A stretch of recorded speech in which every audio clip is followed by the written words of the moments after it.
आज से ठीक एक साल पहले इसी जून के महीने में 2 जून 2023 को ओडिशा के बालासोर में भीषण रेल हादसा हुआ था। करीब 300 लोगों की मौत हुई थी, 900 से ज्यादा लोग गंभीर रूप से घायल और जख्मी हुए थे। आज पश्चिम बंगाल में कंचनजंगा एक्सप्रेस पर मालगाड़ी ने ठोकर मार दी। 15 से 20 लोगों की मृत होने की अभी तक खबर आ चुकी है।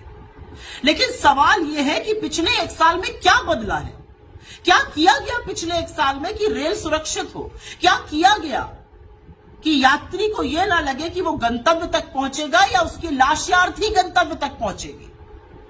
असल में तो असलियत यह है कि 2014 से अभी तक क्या किया गया। 2014 से 2023 तक सरकारी आंकड़े, क्योंकि असल आंकड़े इससे बहुत ज्यादा है, लेकिन मैं सरकारी आंकड़ों का हवाला देते हुए पूछ रही हूं।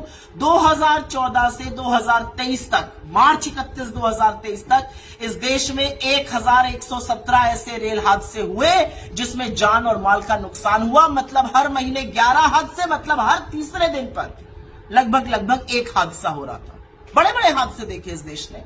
गोरखधाम एक्सप्रेस का हादसा देखा, इंदौर पटना एक्सप्रेस का हादसा देखा, पुरी उत्कल एक्सप्रेस का हादसा देखा, कैफियत एक्सप्रेस का हादसा देखा। हजारों लोग मौत के घाट उतर गए।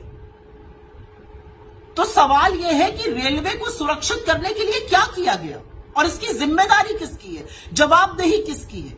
किससे यह देश पूछे कि आज रेलवे सुरक्षित क्यों नहीं है। आज पटरियों पर दंदनाती जिन गाड़ियों पर हमें विश्वास था कि वो हमें एक स्थान से दूसरे स्थान सुरक्षित पहुंचा देंगी, वो क्यों नहीं हो पा रहा है। बड़ी बड़ी बातें करी अश्विनी वैष्णव ने। कवच प्रणाली आ रही है, एक ट्रैक पर 2 ट्रेनें चल रही होंगी तो पीछे वाली ट्रेन पर ब्रेक लग जाएगा, इत्यादि इत्यादि।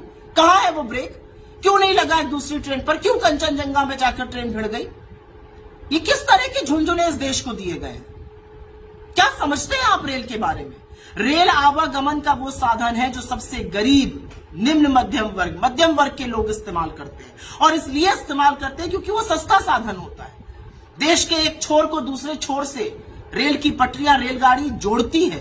विश्वास है लोगों को कि रेल में बैठकर हम कहीं पहुंच जाएंगे, लेकिन आप तो जमीनी हकीकत से इतने कटे हुए कि आपको पता ही नहीं है रेल की भूमिका। अपनी स्वेच्छा से लोग गाजर मूली की तरह तपती गर्मी में बैठकर रेल में चल रहे हैं। टॉयलेट में बैठने को रेल में लोग मजबूर हैं।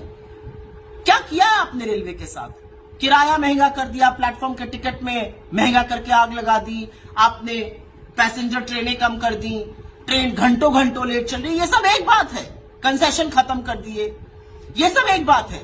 दूसरी बात है रेल की सुरक्षा के साथ खिलवाड़ किया गया। रेल की सुरक्षा के साथ वो खिलवाड़ किया गया कि कोई सबक ही नहीं सीखते आप। 300 लोगों की मौत हो जाती है, आपको कोई फर्क ही नहीं पड़ता, क्योंकि आप रील बनाने में ज्यादा व्यस्त हैं। अश्विनी वैष्णव जी को रील बनाने का बड़ा शौक है। रेल मंत्री से ज्यादा वो रील मंत्री होने चाहिए भारत सरकार में। 2 टेसू बहाकर रील मत बनाइएगा अब, जैसे बालासोर के वक्त बनाई थी। इसलिए मत बनाइएगा क्योंकि ये देश खून के आंसू रो रहा है अपने लोगों को खोने के बाद। आप पहुंचे हैं पश्चिम बंगाल की उस जगह पर जहां पर रेल हादसा हुआ है। चाहते तो गाड़ी से भी जा सकते थे, लेकिन वीडियो का आपको शौक है, आप बाइक पर बैठ के पहुंचे हैं जू करते हुए। बड़ी अच्छी बात है। कैसे लाइएगा उन लोगों को वापस जो इस भरोसे से बैठे थे कि हम अपने गंतव्य पहुंच जाएंगे, लेकिन स्वर्ग से धार गए। प्रधानमंत्री को तो डोमेस्टिक मामलों पे ना बोलने का मन है, ना उनके पास फुर्सत है, वो पता नहीं कहां मशगूल है। आप तो बोलिए, जवाबदेही किसकी है भारतीय रेल के लिए। भारत में ऐसे मंत्री हुए हैं जिन्होंने नैतिक जिम्मेदारी रहते हुए अपने पद छोड़े हैं, उसमें तमाम रेल मंत्री भी शामिल हैं। ऐसे तमाम लोग हैं, लाल बहादुर शास्त्री जी, नीतीश कुमार जी, जॉर्ज फर्नांडिस, मधु दंडवते, माधवराव सिंधिया, ममता बनर्जी, तमाम ऐसे लोग हैं जिन्होंने अपना पद छोड़ दिया। लेकिन आप तो कुर्सी से ऐसे चिपके कि देश त्राहिमाम कर रहा है, रेल में बैठा हुआ यात्री आशंकित है, आप रील बनाने में ही व्यस्त हैं। अरे आप बुलेट ट्रेन लाइए, आप 50 और वंदे भारत ले आइए, लेकिन जो नॉर्मल ट्रेनें हैं जिस पर पैसेंजर बैठकर देश के एक छोर से दूसरे छोर जा रहा है, उसको तो सुरक्षित करिए। उसकी सुरक्षा का क्या इंतजाम है, आज तो लोग ये पूछेंगे बात।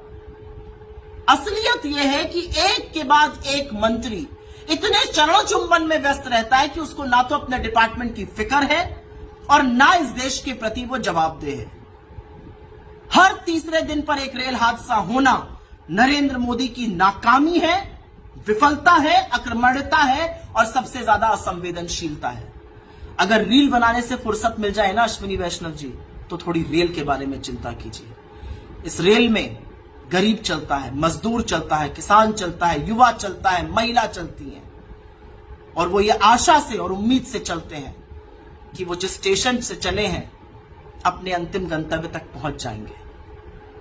लेकिन अफसोस इस बात का है कि आपके चलते वो हो नहीं पा रहा।